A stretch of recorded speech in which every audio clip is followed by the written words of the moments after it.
You're listening to the Bloomberg Sound On Podcast. Catch us live weekdays at 1 Eastern on Bloomberg.com, the iHeartRadio app, and the Bloomberg Business app. Or listen on demand wherever you get your podcasts. Program today brought to you by the word Uninvestible. After Commerce Secretary Gina Raimondo, who, as you know, is in China right now, told reporters she's hearing from U.S. businesses that China is indeed becoming uninvestable. As I read on the terminal, the quote from the secretary, there are traditional concerns that they've become accustomed to dealing with. And then there's a whole new set of concerns, the sum total of which is making China feel too risky for them to invest. Though these remarks don't sound exactly like what she was saying to Chinese officials earlier in the day in Beijing, when it sounded like we were getting along. President Biden asked me to come here to convey the message that we do not seek to decouple. We seek to maintain our $700 billion commercial relationship with China. Does that mean diversifying is over? It was decoupling. Then it was diversified. Now we're maintaining. I think I missed one in there, too. I'm sure Nick Wadhams remembers it. De-risking. Thank you, Nick Wadhams. I think they heard you say that. So it was decoupling, then de-risking, then diversifying. Are we really replacing that with that we're maintaining? Because it sounds like nothing's changing. Well, so the big issue that Gina Raimondo and other U.S. officials have said is, listen, there are all sorts of areas where we can do business with China. If you look at, U.S. companies like restaurants, she even mentioned beauty care products, lotion, suntan lotion, stuff like that. There's all sorts of stuff that we can do and places where U.S. companies can invest. Where she's saying the U.S. does not want to work with China is areas that threaten U.S. national security. So the most sensitive technology having to do with microchips, quantum computing, AI. They don't want U.S. technology basically funding the growth of Chinese companies that would then turn around and undermine those U.S. companies. So all the stuff China really wants.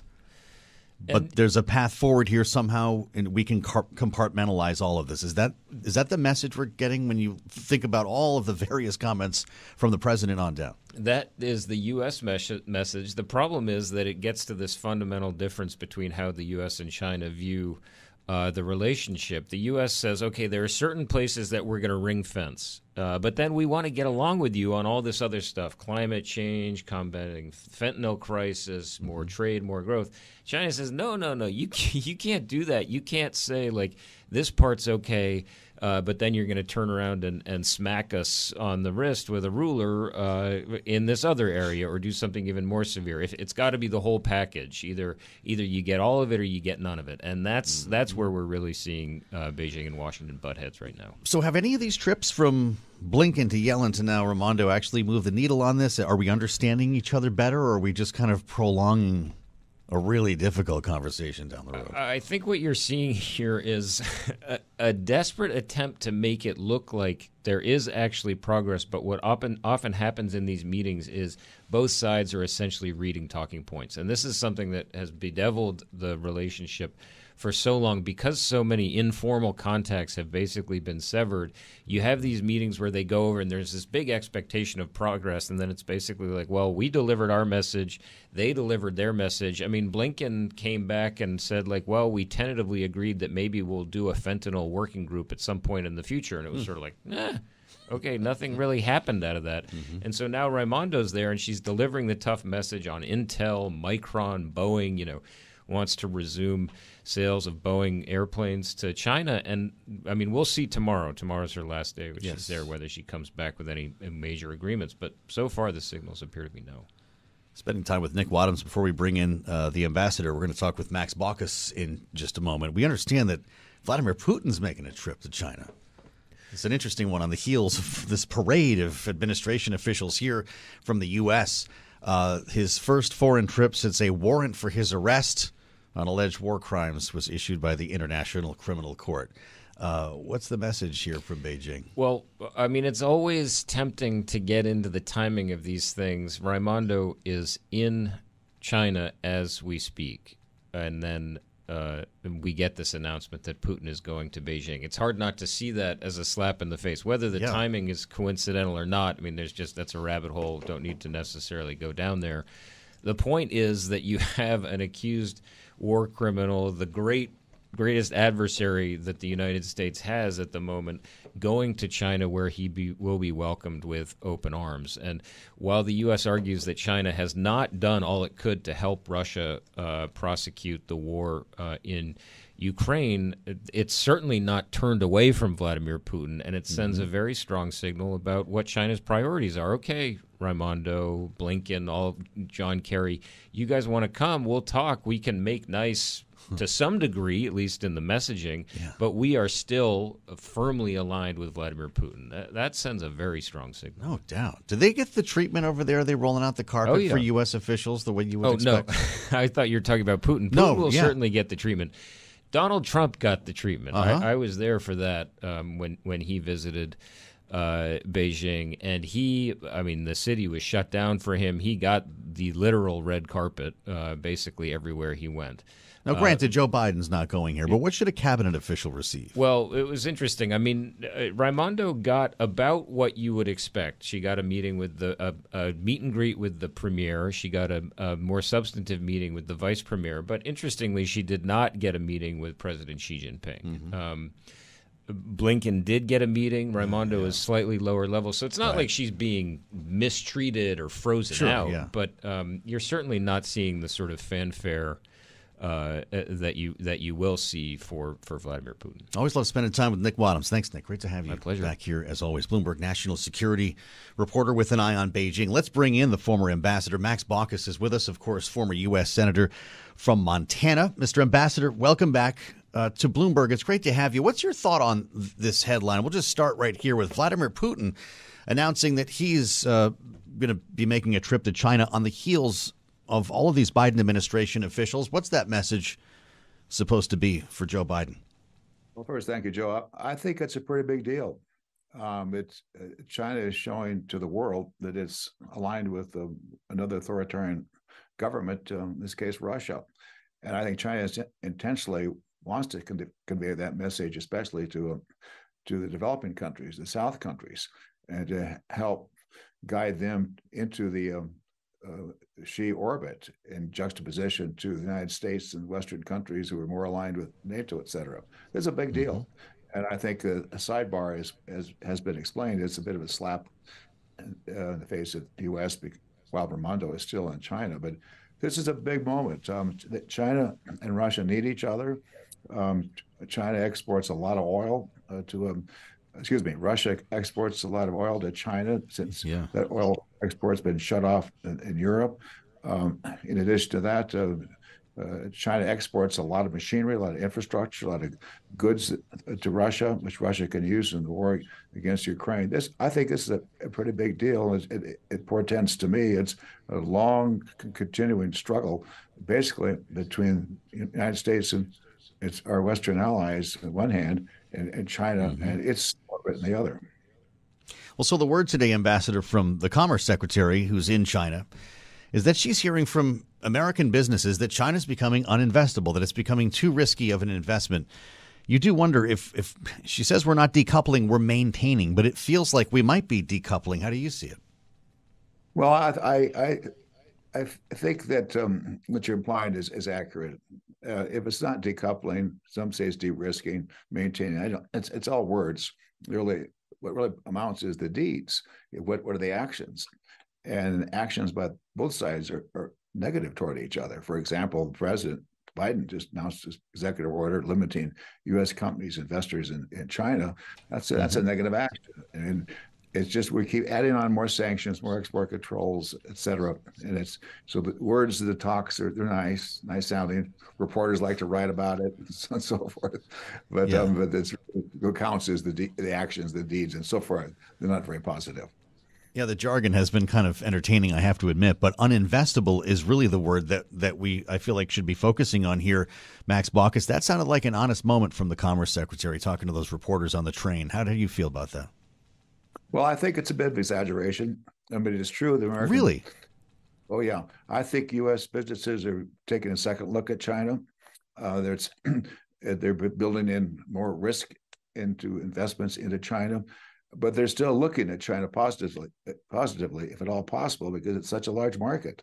It's huge. I mean, people in America, we tend to forget the scale of China. It's so large. It's incredibly large, much larger than the United States population, 4 times that of the U.S. And so I think, and a lot of businesses know that if they're smart, if they maintain their business relationships in China, they could probably work out a deal. Now, it's true that it's the climate in China is makes it more difficult for U.S., but I would not say uninvestable. I would just say the risks are greater. Well, you understand better than most statecraft on the international stage. Is that exaggeration a necessary part of whatever we call this negotiation? Well, I think she said that as a sobering message to the Chinese. So they get it. Hey, you Chinese, you want American investment, you want world investment to grow, and you're taking actions that are causing China to be uninvestable. I think that was the main message. But it's important to remember that some of those actions China has taken in reaction to U.S. actions that are adverse to China, export controls, sanctions, et cetera. And so there just is a little tit for tat here. And so and the hawks in China are very much pushing Xi Jinping to take certain actions to show that we're not going to just lay down and turn the other cheek toward the United States.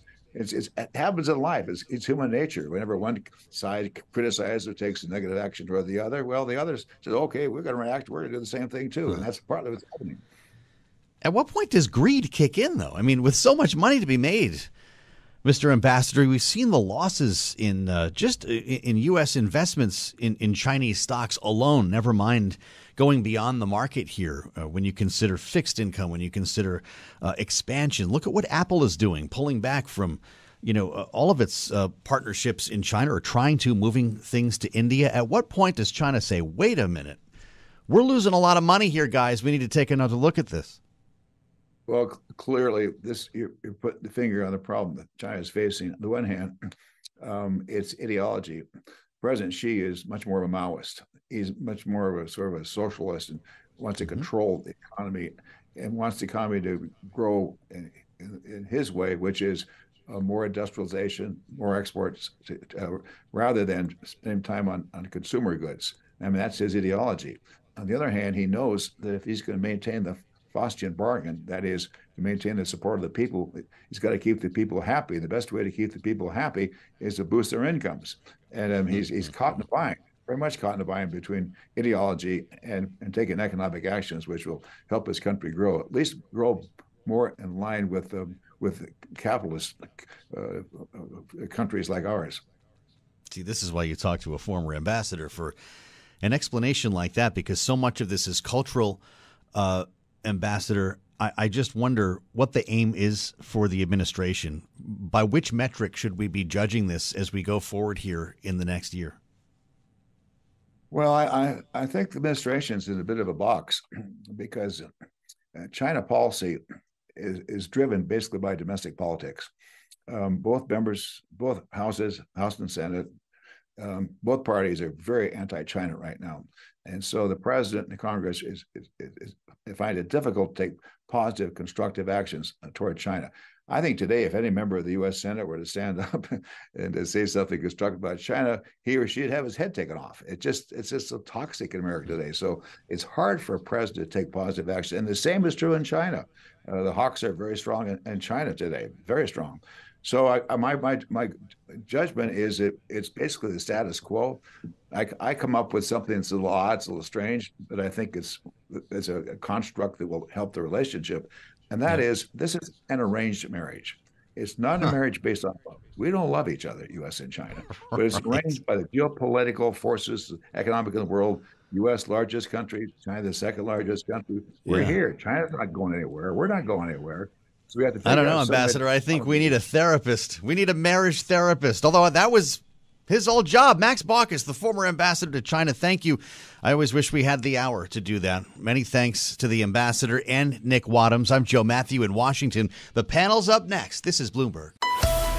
You're listening to the Bloomberg Sound On podcast. Catch the program live weekdays at 1 Eastern on Bloomberg Radio, the TuneIn app, Bloomberg.com, and the Bloomberg Business app. You can also listen live on Amazon Alexa from our flagship New York station. Just say, Alexa, play Bloomberg 1130. The Commerce Secretary, Gina Raimondo, making her way across China and speaking to reporters on the train from earlier today, the train from Beijing to Shanghai. Talked about she's hearing a lot from U.S. businesses. China uninvestable because it's too risky. This after she told officials earlier in Beijing that we were here not to decouple but to maintain. And it's a big word soup, I realize. Let's assemble our panel here. Rick Davis is with us, Bloomberg Politics contributor, Republican strategist, along with Matt Bennett, third-way executive vice president today, former deputy assistant to the president for intergovernmental affairs in the Clinton administration.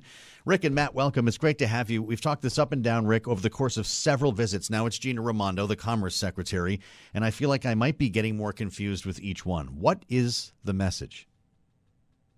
Look, I think the message is try to initiate some kind of engagement. I think, Nick Wadhams talked about climate, fentanyl, agriculture, other things that we have in common that aren't really in dispute, things that we need to find ways of working together on and manage the areas that are in dispute. And a laundry list of those covered under national security, trade, and economics. And so, the parade of administration officials comes after the first 2 years of the Biden administration, which was intensely negative in their public acrimony, both from the administration side toward China and significantly different points of view coming from China about how negative they were related to its relationship with the U.S. So, look, is this repairing any of the damage? As others have pointed out, we're not seeing a lot of progress on these issues, but at least we're having a conversation. We'll see. I think the troubling area is still around national security. You don't see the engagement on a military-to-military level that we used to have. I doubt if we're still getting calls returned from, the chief of the army in China, like we had a situation earlier in the year. But, I think that we're trying to put it on a more constructive grounds rather than conflicting grounds. Well, Rick just laid out a lot for us, Matt Bennett. I'm curious to unpack a couple of these, beginning with our business relationship, because we have had this kind of evolution of messaging from decoupling to diversifying, now maintaining. I know there was another one in there, but it seems like the real message from Gina Raimondo is this increasing level of risk that she's hearing about from U.S. businesses. Max Baucus just told us he thinks that's an exaggeration. Is this really just about keeping the conversation going, or is this administration looking to move the needle, Matt? Well, I think they would like to move the needle. Nobody thinks it's the relationship's in a great place right now. But I think we have to just acknowledge that it's really hard because there are some enormous differences between us. The Chinese have 1 million people living in concentration camps or have disappeared into their prisons. The Uyghurs are, being persecuted. They are threatening Taiwan, which produces something like 87% of all the high-level chips in the world. They are causing all kinds of problems for us in all sorts of neighborhoods, Africa, South America, where they are trying to corner the market on the kinds of raw materials that we desperately need to power our economy and to take us into a cleaner energy future. And they've not been very helpful with the war in Ukraine and in cracking down on the Russians. So we have, and that's just to name a few.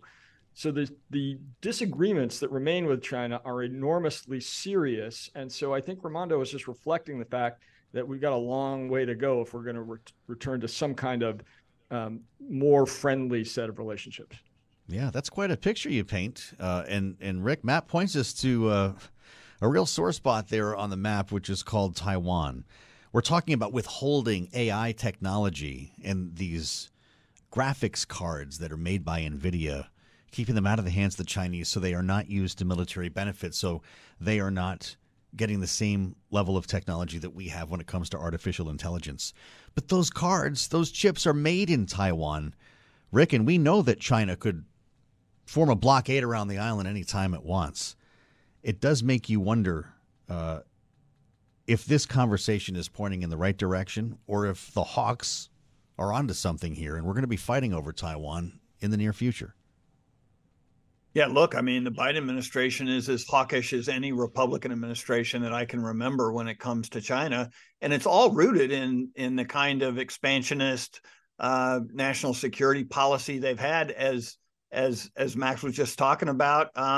He's got a little more engagement focus coming to China. But everything I've read from this administration, the meetings I've been in, the military is out there actively telling people on Wall Street, that when you invest in China, you're investing in the China military industrial complex, that our trade relationship ultimately funnels to the Red Army, and that the Red Army's ambitions to take over Taiwan are about timetable, not if they would try to take over Taiwan militarily. So when you're sitting in Wall Street or in an investment committee meeting and you're looking at the risks associated with that, it's not surprising that you pick up the phone and tell Gina Raimondo on her way to China, hey, it's uninvestable. We can't put money to work there if those are the consequences of our investment. There was kind of an irony as well. The technology we want to keep from them is actually, sourced out of Taiwan. But Matt, the idea now that Vladimir Putin gets the big invite to Beijing, is that an insult, as was suggested earlier this hour, or just a middle finger to the Biden White House? I mean, I guess those are, roughly the same thing. It was definitely a message to the Biden White House, and not a great one. I mean, consider that China has enormous influence with a very substantial percentage of all the nations on Earth. I mean, China owns the port of Piraeus in Greece. That means they have a lot of control over how Greece votes in the EU, which operates by unanimous consent. They've got all kinds of operations in South America. So, what used to be an American zone of influence is no longer exclusive to us. And they're all over Africa. So I think we just have to be very clear that we are dealing with a global power, and global powers often do things that their counterparts don't like. And this is certainly one of them. Well, that's true. How should the administration react to this, Rick? You've got Gina Raimondo in the country when Beijing announces that, guess what, Vladimir's on the way. Yeah, look, I mean, I think that there's no dispute that Vladimir Putin and Xi are bros, right? I mean, they hang out together. They celebrate each other's birthdays. It's like last big trip that Putin took out of the country before he became a criminal, international criminal, was to the Olympics. I mean, we can't underestimate what's going on between those two leaders and the impact that it's having in places all around the world, including obviously the conflict in Ukraine. I mean, if Vladimir Putin's sitting around and he's getting upset that it looks like, Xi's repairing some of his relationship with the United States, he's going to call him up and say, hey, I'm coming over there on Thursday. I mean, he's not even going to make a request. He's just going to tell him I'm showing up, because it's his public relations. He hasn't shown up at any of these international events. He hasn't done anything in a multilateral situation. The only conversations he has or visits he's made is to Belarus, which is, a satellite state of Putin's, Russian empire.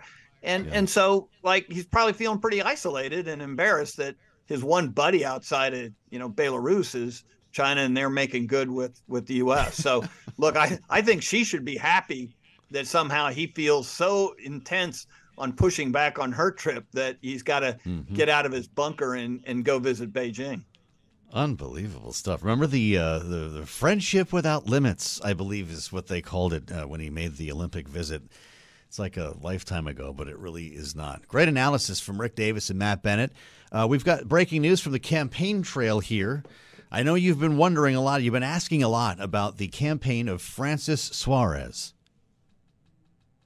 All right, you haven't been asking, but the Miami mayor has suspended his presidential campaign According to reports, remember, he was not able to make it on the debate stage. He didn't have the polling or the fundraising to make that happen. All right, another one of the Tennessee Three is silence. We're going to go there next to Nashville with our panel. You're listening to the Bloomberg Sound On podcast. Catch us live weekdays at 1 Eastern on Bloomberg.com, the iHeartRadio app, and the Bloomberg Business app. Or listen on demand wherever you get your podcasts. History repeats itself in Nashville. Recent history as Republican state lawmakers vote to silence one of the Tennessee Three again.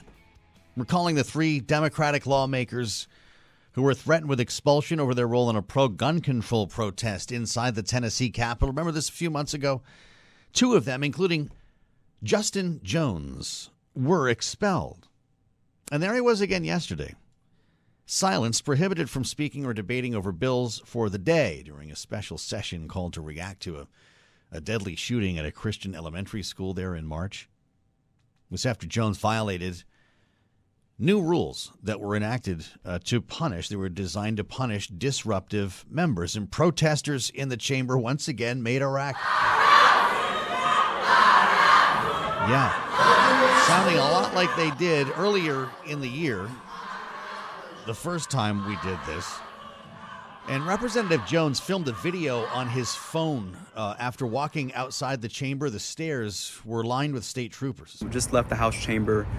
The Democrats walked out of the chamber in protest after Cameron Sexton decided to abuse his gavel and call for a vote so that I could not even speak for the rest of the session. He said it was because of speaking off topic. And so what we're seeing is this misapplication, this abuse of rules under the leadership of Speaker Cameron Sexton. This followed by, again, a whole walkout by Democrats. Let's reassemble the panel for their take on this. Bloomberg Politics contributor Rick Davis is with us. Matt Bennett as well from Third Way. Matt, your thought on this. Back in the spring when this happened the first time with the so-called Tennessee Three, people, including myself, said, my goodness, they're making stars out of these guys. What exactly is the strategy here? I remember bumping into them at the White House Correspondents' dinner. And here we go again. What does action like this tell you about what's happening inside the Capitol in Tennessee? It tells me that the Tennessee Republicans apparently are gluttons for punishment. I mean, how they could not see that what they did the first time was bad for them, idiotic, terrible for their state. I mean, both of the representatives were quite rightly returned by their voters and by their constituents to the legislature immediately. Days and later, now, yes. Now they've expelled him for making a speech. He was not holding a sign. He was not protesting. He was not banging on the desk. He was making a speech as members of the legislature are supposed to do. But the speaker decided that he didn't like what he was saying. And so they barred him from the chamber, and you heard the reaction. I mean, fundamentally, the problem is that Republicans in that state are massively out of touch on some very important issues, not least gun violence. I mean, there was this horrific shooting of children at a school just miles from the Capitol, and they have done nothing except for propose arming more people in schools. And that is not going to go over with the people who populate a good percentage of that state. It may not be a majority, but it's a lot. And I think they're getting this very wrong. Rick, Jones was criticizing this legislation that would allow more law enforcement officers in schools, and he was talking around the matter. As you might hear in a debate, the speaker, Cameron Sexton, who you heard him mention, warned Jones not to stray off topic. Is this a matter of following the rules, or is this punitive beyond measure?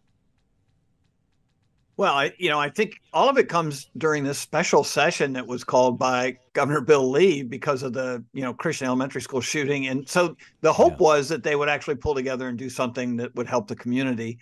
But after the last go round that Matt accurately described in every way, they passed these rules to sort of get control of the floor. And all they did is find new ways of elevating the minority in the legislature, right? I mean, like if you just let them talk and then take a vote and you've got the majority, it kind of just passes.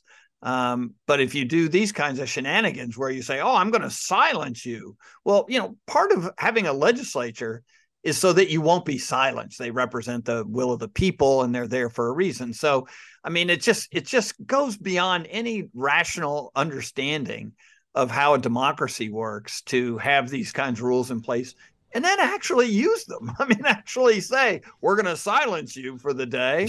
And so what else is he going to do but walk out because he can't speak? And he can't, so, I mean, they're creating this controversy for themselves. And the only losers here are the community who still aren't getting things done that would make their schools safer, that would, protect the children of the state and crack down on, these violent criminals who, take guns and slaughter young kids. So, I mean, like, I don't know how the scorecard comes out anything other than, Jones 2, legislature 0. I mean, it just makes no sense to me.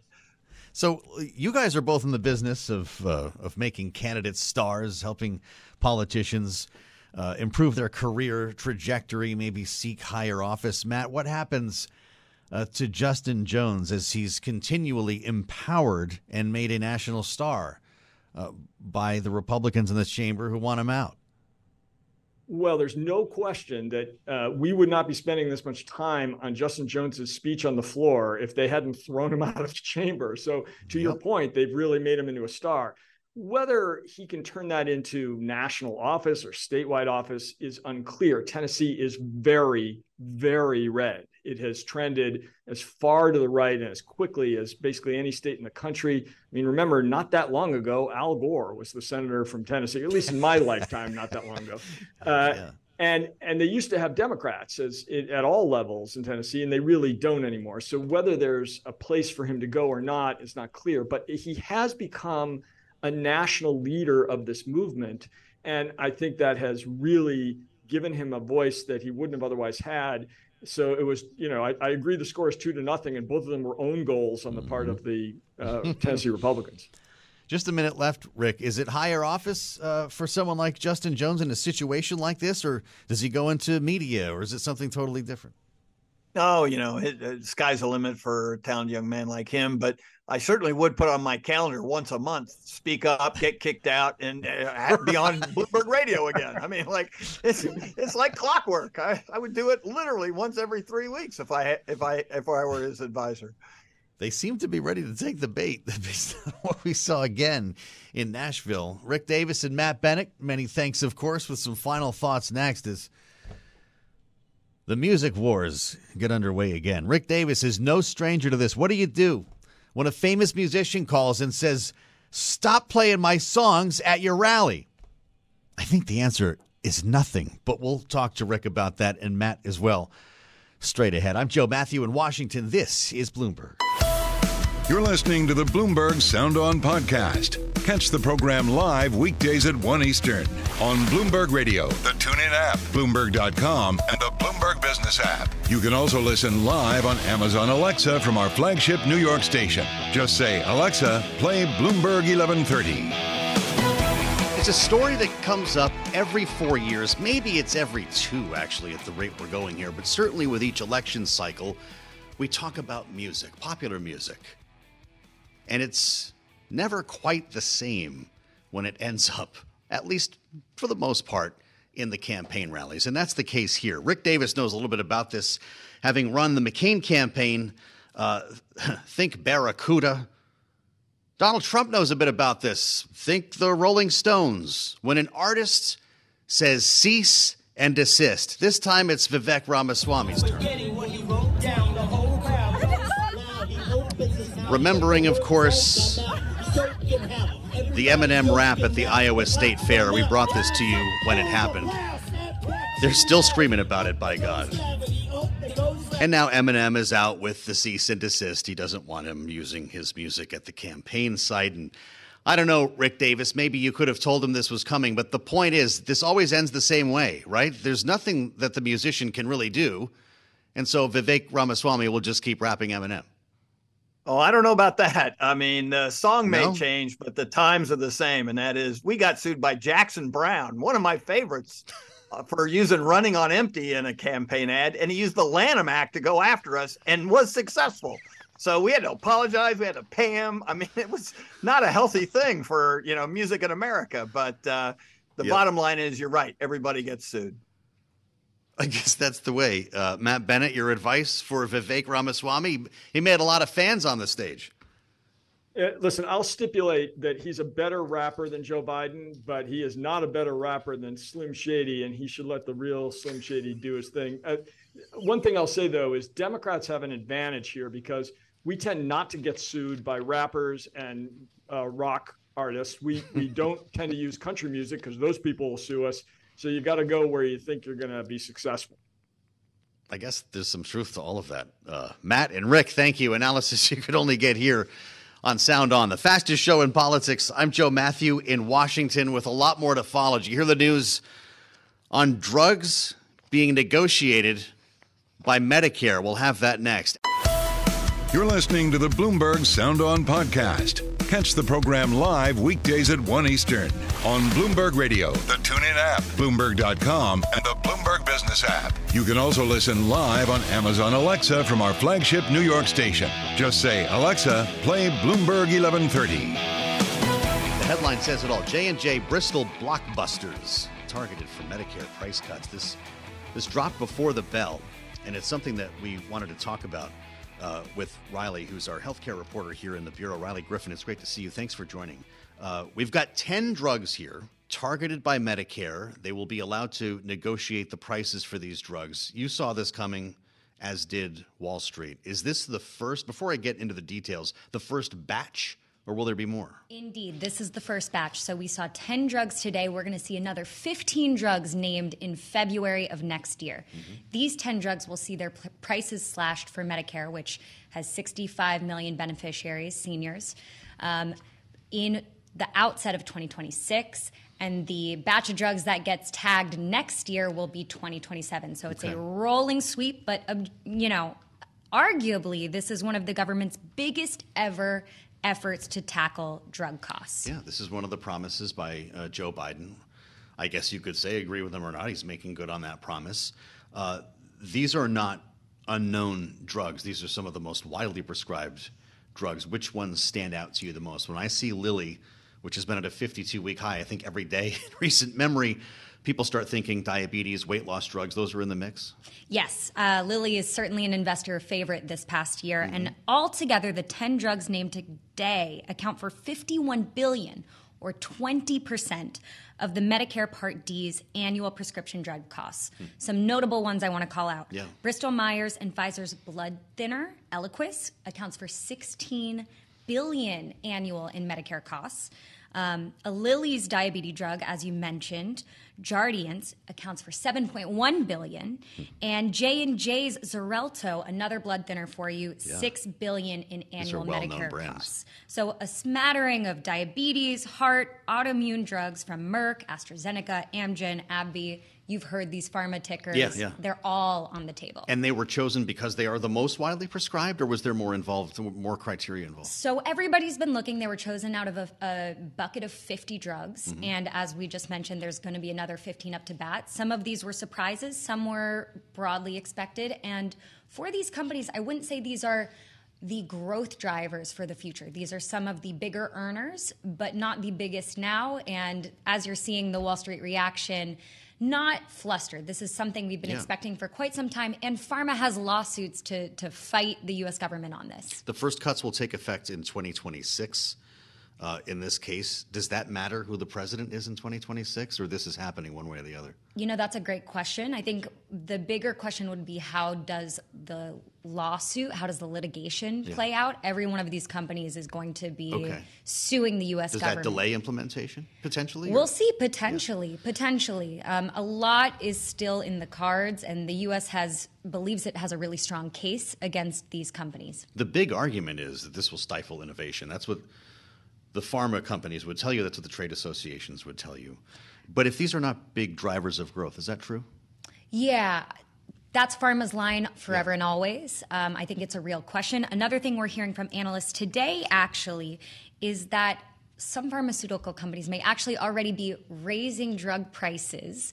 This is counterintuitive to mitigate those effects. So you have to wonder what are the... So double the price now, they cut it in half later. Exactly. So we're looking for that, but across the board, analysts are saying that the toll this will take on industry is just about 5% of annual earnings. Before we talk to Donna Shalala, put this in perspective for us. You come in to talk to us about a lot of important developments in this sphere in the world that you cover. How significant is this for Big Pharma? Because it seems like a pretty darn big deal for consumers, too. I will say that every 4 years, both Democrats and Republicans come to the table before an election and say, we want to tackle drug prices. We want to come after the pharmaceutical industry. This is really the biggest play that we've seen to date. There you have it from Riley Griffin. Great to have you Thank back you as for always, having Riley. me. Bloomberg Healthcare reporter with us here on Bloomberg Sound On. And we do want to add the voice of Donna Shalala, who spent time, of course, as the Secretary of Health and Human Services, also former Congresswoman from Florida's 27th District. Madam Secretary, welcome back to Bloomberg. It's wonderful to have you here. I'd love your perspective on this as well. When drug companies say, hey, you're stifling innovation, the Biden administration says we're making good on a long-held promise. How important is this development? It's very significant. And I think it's important to point out that this is not an executive decision by the President of the United States. He is fulfilling the obligations that were put on him with his support by Congress. This was passed by both the Senate and the House of Representatives when the Democrats controlled the House. So it's a major piece of legislation. It is also wildly popular, and I think it's important to take a look at the Henry J. Kaiser Foundation's poll, which showed that 77% of Republicans support the federal government negotiating on behalf of Medicare recipients. What the Congress stripped out was allowing private insurance companies to jump into this price on negotiation. But my guess is that they'll take a very hard look at what the pharmaceuticals agreed to. How important is it for the pharmaceutical companies? Well, they were expecting it. And they already give discounts. The question is how the negotiations will take place given the discounts that are already given in the system. And it's a complicated system, but it certainly is going to drive down the prices. Is it going to affect research? I don't think so, because if you look at the legislation, they allow for that. We've always asked the pharmaceutical companies, how much are you spending on research? Not on your marketing, but how much are you spending on your research so we can protect that piece? And I think it's important to point out that Americans pay for that research, both through the NIH, but more importantly, when the pharmaceutical companies sell these drugs abroad, they don't include the price of the development of that drug. It's Americans. They cost ship back to Americans. So this is a very good thing. It will be done, I think, with great sensitivity to making sure that a very important industry in our country, these multinational pharmaceuticals and the small startups also are able to survive. That was amazing, Secretary. You just asked yourself two of the questions that I was looking to ask you. So we're making progress here. It sounds to me that like you think the big pharma argument is bunk. Is that fair to say?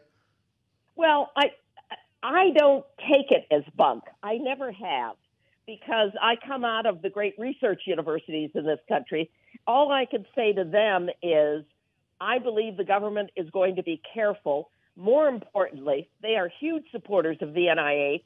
They get much of their licensing. Their pipeline is very dependent on the National Institutes of Health.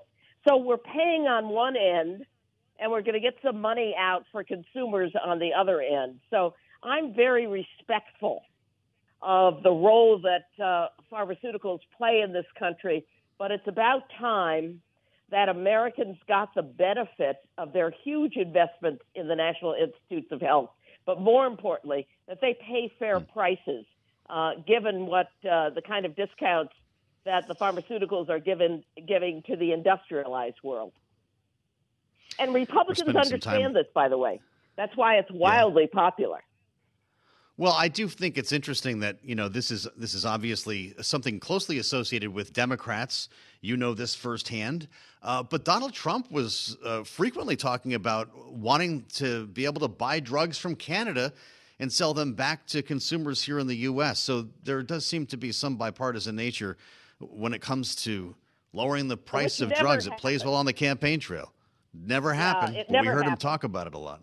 Yeah, he talked about it a lot. Why would the pharmaceutical companies give extra drugs to Canada so that they could transport them back to Florida? It makes no sense. They sell to Canada based on the number of Canadians. And I always thought that was bunk. And I kept saying to everybody in Florida when Governor DeSantis was trying to do it, this is not going to happen. I want to ask you about Governor DeSantis because he's got his hands full this week. He's come off the campaign trail to return to your state of Florida here with a massive storm approaching. He did hold a news conference earlier today to give you a sense of the tone and the seriousness. If you're not following this, if you're not in Florida, here is the governor no longer campaigning for president this week. He spoke to reporters earlier. He is telling people that there's still time to prepare and to get out of the storm's path. Donna, I wonder your thoughts about his decision to come off the campaign trail and to focus on the storm at home. How is he doing? Well, he absolutely has to do that. Florida governors and the governors along the East Coast simply must do that. This is far more important than any political campaign. Florida has always had a bipartisan preparation, I have to say. Whoever was governor, we watch them closely, but they've always had an infrastructure in Florida. Floridians take hurricanes very seriously, and we get advance notice. It's not like an earthquake. We get really advance notice on hurricanes, and we listen to our governors no matter whether we like their politics at all, and listen to our emergency management people. He was in Jacksonville just the other night as well. He was booed at a vigil following a mass shooting that took place there over the weekend. Tell me your thoughts on the way that was handled. Did he deserve that? No elected official who's doing the right thing and paying their respects should be booed. It happens all the time with Democrats and Republicans. Actually, the public doesn't much like politicians when they show up for some of these events. My own view is, and I've said that to students at every university I've run, is that you've got to be respectful. You just had Rick Davis on. We had John McCain the weekend before the presidential election, and I got thousands of students to show up for the event at midnight on a Sunday night, and they couldn't have been more polite. I told them by text that they should come out and meet a great man, but take off their Obama buttons. And many of those students I've seen since who said that they were so happy that I told them to come out and listen to John McCain. I believe no matter, and I don't like Ron DeSantis' politics at all, but I do believe we ought to be respectful. Sure, and those in the crowd want his respect as well. Can the black community in Florida count on this governor? No. He's done everything he could to offend not only the black community, but the gay community, all of us, by picking on the most vulnerable in our communities. But it doesn't mean that I think publicly we should show disrespect. I'm just old school on that. Donna, thanks for coming in to talk to us today about any number of topics. Donna Shalala, the interim president at the New School, former congresswoman from Florida's 27th, and of course, former Secretary of Health and Human Services. Thanks for listening to the Sound On podcast. Make sure to subscribe if you haven't already at Apple, Spotify, and anywhere else you get your podcasts. And you can find us live every weekday from Washington, D.C. at 1 p.m. Eastern Time at Bloomberg.com.